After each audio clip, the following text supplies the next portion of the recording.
Good day, everybody. Welcome to another PEDLAR Team interview, and I'm so grateful to be with the Grand Bend Community Food Pantry here today, and I have Lois Gill and Marg Alfieri. Marg is the chair of the Grand Bend Community Food Pantry, and Lois Gill is the operations manager with the Grand Bend Community Food Pantry. So thank you so much for joining us today, ladies. Thank you. You're welcome. Thank you. First off, let whoever wants to speak on these different topics is, how did the Grand Bend Food Pantry come about? Okay, I can answer that. And for quite a few years now, we've had people reaching out to the church. We've always had outreach programs going on in the church, but we noticed a lot of people coming to the church for help with, extra help with their groceries bills, sometimes their utility bills. The church has always had a fund for that kind of thing. And then we decided that we would start a little cupboard down in the church with dried goods mostly. So that went well, but we saw the increasing need. The church is quite active, so we had people that had to come into the church and the church was only open certain hours. So we thought maybe we can expand this program a bit. So we talked about it, and it was a dream of ours to have a spot where people could come kind of on their own and come to a place where they could get some food to help out their situation. It's a we called it a food pantry because we don't have everything, but we have a few things that can help out in their monthly grocery bills. And so it was a big project. The community wellness coordinator was quite involved, and we're quite pleased to have that person in our position. So she was a big help in it, and we formed a committee. We purchased a shed. Shed, and it hung out in the parking lot for a while, and it was dark brown, and it certainly didn't look the way it looks now. Yeah. So we did reach out to a fair number of businesses to see if they were interested in helping us out with some of the projects like painting and siding, and shelving, and fridge and freezers, and everybody we reached out to we're so grateful for their help, and they were happy to help. And then we got people that were doing drives. No Frills held a drive to help us out with funding. Stuff the truck. And PEDLAR Real Estate did it in December, but brought not one but 2 truckloads. Yes. So we're very grateful. Yeah.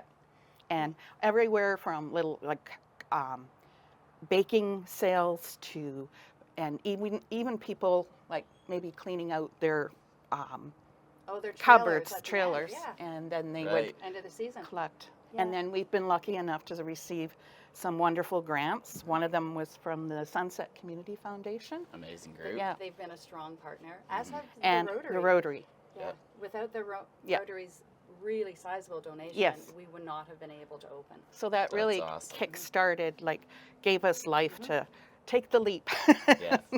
Well, it sounds like you had a lot of players to make this all a reality, and that's pretty cool, and that says a lot about this community. It seems like most community initiatives, it's not just one person leading the charge, it's a lot of people coming together to make something incredible like the Grand Bend Community Food Pantry here. So that's pretty cool. Yeah. And the ongoing donations. So, for instance, from your firm, from many other businesses, but every day we have people dropping food off. There's a little bin behind you. It's usually there. Another way of doing quick, easy donations are like for Lois's birthday on the weekend. Her party, everyone brought her food. So yesterday when I met her in the parking lot, her entire SUV. So what was that, like 14 bags of food? Yeah. And it was all very generous. Very generous, and all the good stuff, right? Like lots of protein-rich foods, which was wonderful. So that's a very easy way. Probably 65 pounds of food. That's cool. Yeah, at least. Yeah, at least, yeah. The other thing I wanted to mention for sure. was our model is after Petrolia's model. They opened during COVID, and they have a similar model, and we've been lucky enough to go there and see the wonderful work that's being done. So, and they continue to support us. Like Larry is mentoring me and giving me lots of ideas, because it's a really big learning curve For sure. to be part of this organization. That's really cool. We kind of touched on it, but how's the response been from the community? You already touched on sort of the coming about from A to Z and actually coming to what you see now behind us, and the green door is what they always say is come to the green door at the Grand Bend Community Food Pantry. But yeah, donations coming in. Speak on that a little bit if you'd like. I know you already touched on it, but We have, was his name Hugh? He brings in Hugh, yep. all sorts of food. I think I asked, he was like, do you need potatoes? I'm like, oh, yeah, 5. I think he was going to bring 5 bags of 100 pounds of potatoes. I think you caught me on that one. She was like, no, we don't need 500 pounds of potatoes. At once. At once. We also had a gentleman who just came in and grabbed Lois and Debbie Proctor, who's another founder, went to No Frills, and it was like, fill me 2 cartfuls of food. I mean, that sort of spontaneous generosity is just fabulous. I mean, we have great corporate donors, but the humanity of Grand Benders, realizing the impact of poverty, especially on our children and our seniors, is immense. Yeah. The need for it as big as expected, and you know, obviously there isn't we did a study and there's this need, it's from past experiences where probably the need originally started from, but has the need and the demand been as much as you thought, less, more? I would say more, to my knowledge. We started out spending like probably $500 a week on groceries ourselves. We shop 3 times a week with money that's been donated, and we've had to increase that. It's hard, we have a security camera, but it's hard unless you're physically here counting people, but we do know we go through a lot of the staples like milk and butter and cheese, eggs, stuff that we try to keep stocked 3 times a day for sure. And we've noticed in that respect. Sometimes you'll walk in there and the shelves look pretty empty, so we just restock it. And, Well, and you had mentioned how many times a day is this being restocked? 3 times a day, which is good. Yeah. But we were down to literally our last 2 eggs. So the afternoon person put them out. She didn't want to because there was only 2 eggs. A little lady came in afterwards, maybe a senior, and literally she was cradling those 2 eggs in her hands and had tears in her eyes because she hadn't had eggs in a very long time. Same as Second Harvest, which is a national program that rescues food from grocery stores and then matches them with donors. So the amount, we had a woman in tears because she hadn't had fish in months. Sobeys is one of our partners, happy to bring other stores online as well. And she was just overwhelmed by having fresh fish.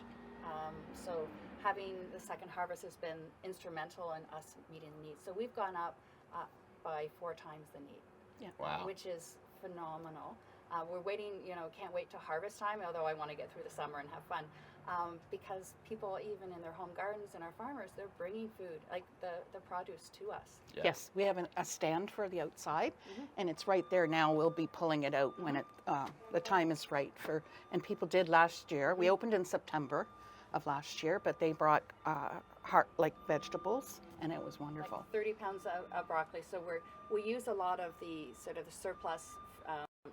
We have 500 pounds of potatoes.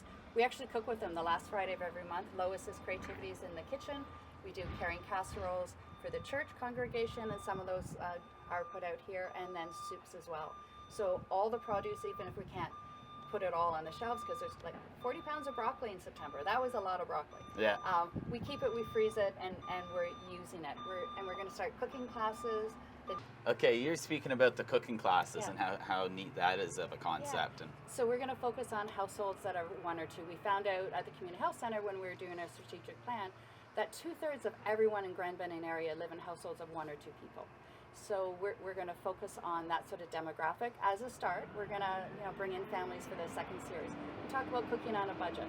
So beans, lentils, super healthy food to help seniors stay as healthy as they are now.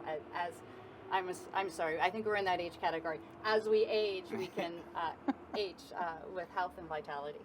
that's cool. I've seen those posts online, and it looks like you got half a dozen, 8 people in the kitchen working together, and also to note, we are at the Huron Shores United Church, and that's where this Grand Bend Community Food Pantry is. Not to make sure, right downtown Grand Bend. For those who haven't heard of this or wondering where this green door is, that's what you want to find at the back of the Huron Shores United Church. You already spoke about dropping off donations. You said, so if it needed to be in a fridge, would you like them just to put it right in the fridge inside here, or? We Well- actually like to look at all the donations just to make sure that they're not, over their due date.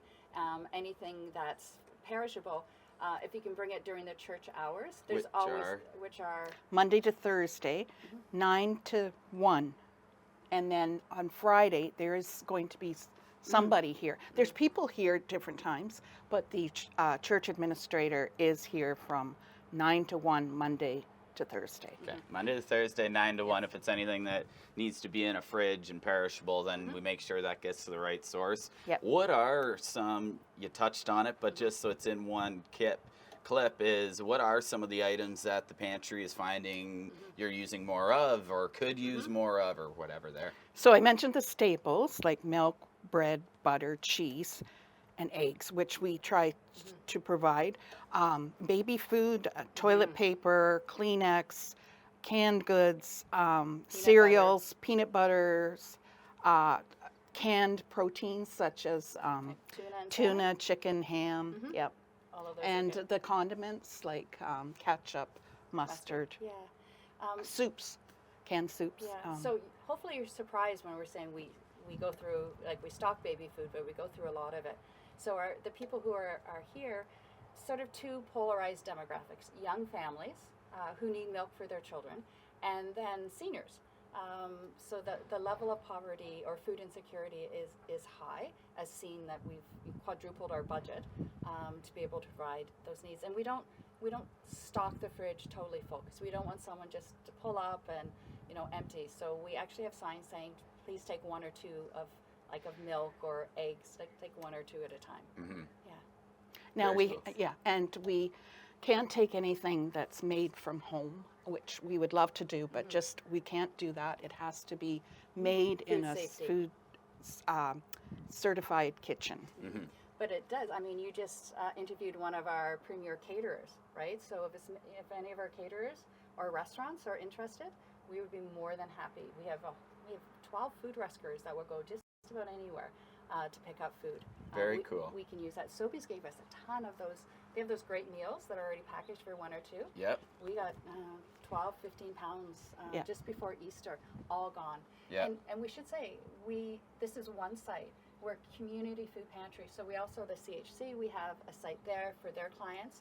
And at Hensel, we have our massive fridge, freezer, food pantry there, right within the community health center. Didn't know that. Very cool. Yeah. And we have kids after school coming in and having a nutritious snack. So there we have, fruit for them, fruit juices, healthy snacks for them after school. And it's nice because then they're there, they're not out maybe getting into a bit of mischief.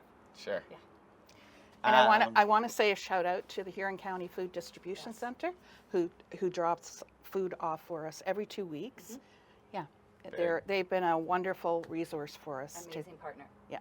I know I already said it, but the more this interview goes on, I hear about all the players that are making this a big success. And, Oh, yes. And so the organization from you two to bring this all together and keep those lines of communication open, that's the incredible glue that's keeping this together.